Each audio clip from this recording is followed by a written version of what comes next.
Hello and welcome back to Foods Entertainment for my next review, and that is of 1988's The Lair of the White Worm. This is the exclusive steelbook from Vestron Video Home Entertainment. And what I'm going to be talking about is first the real's opinion of this movie, then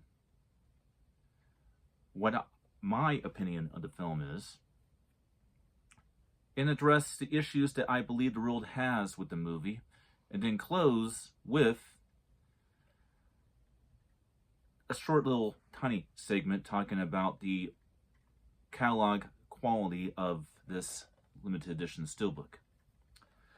So first, the world's opinion of the film.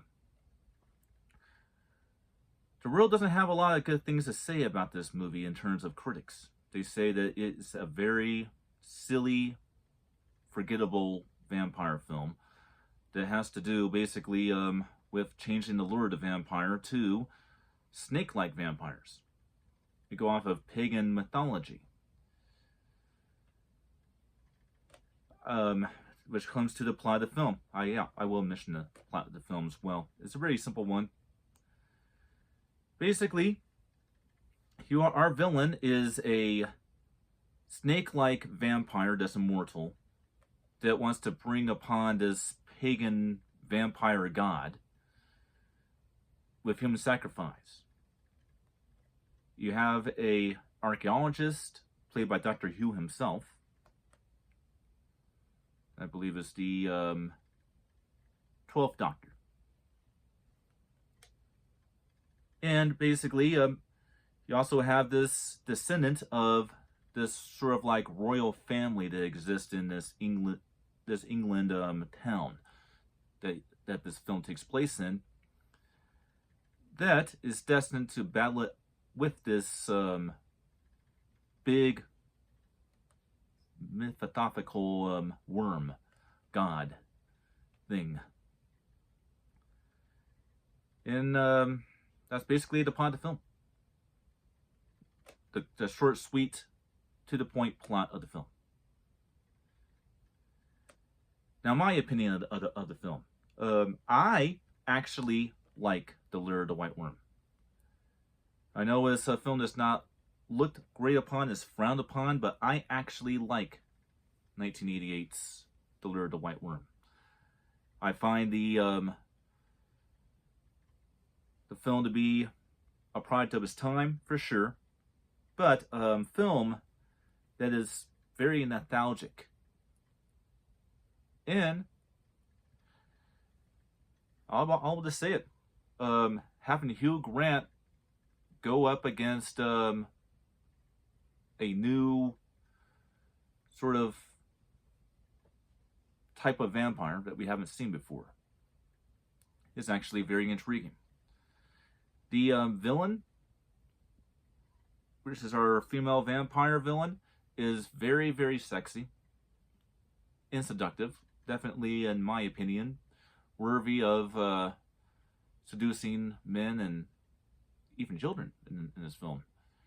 This is also based upon a short story, I believe, by Bram Stoker. And yeah, it's just a fun movie. A nice, good time waster.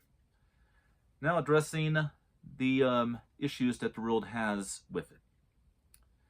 The world's biggest issue is the cheesiness of this film. This film is very, very cheesy, very low budget for what it is, and very hokey and campy.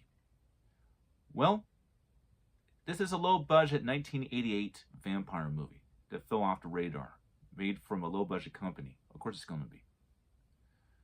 But for people like me that like movies like that and get a thrill out of it, it doesn't bug me at all. That's probably the main one. The bad acting, except for our main hero and our main villain, throws people off as well. Again, it doesn't throw me off at all because I actually I come to this movie for what it actually is, which is 1980s cheese, 1980s campiness and hokiness, and just the overall fun time with good practical effects in a fun, story. Now, is it worthy of a high-rated Foos Entertainment rating? No, it's not. But I like it for what it is. Now, the quality of the catalog title, it's not that great. It's pretty generic, the domestic for it. It comes with a 2.1 sound presentation, which is pretty much what it had in theaters, and that's a pretty generic 1080 full HD picture. But what really stands out about this catalog title is the artwork. I mean, look at that. You have the worm on the back right here. One of the characters that our villain trying to feed to it. The inside does have the original poster right there. And the visuals of the film is kind of what really pops out a little bit to me. All right. Now let's do the ranking. The ranking of this movie. I rank this movie from Foos Entertainment basically as probably a 2.5 stars, which means it's not a great movie, but it's a good movie. And it's not an almost perfect movie, but it's a good movie, and I definitely do like it. Well, that's what I have to say about the Lair, the White Worm from 1988. I hope you enjoyed. And Foos says, check the film out, and I'll see you next time.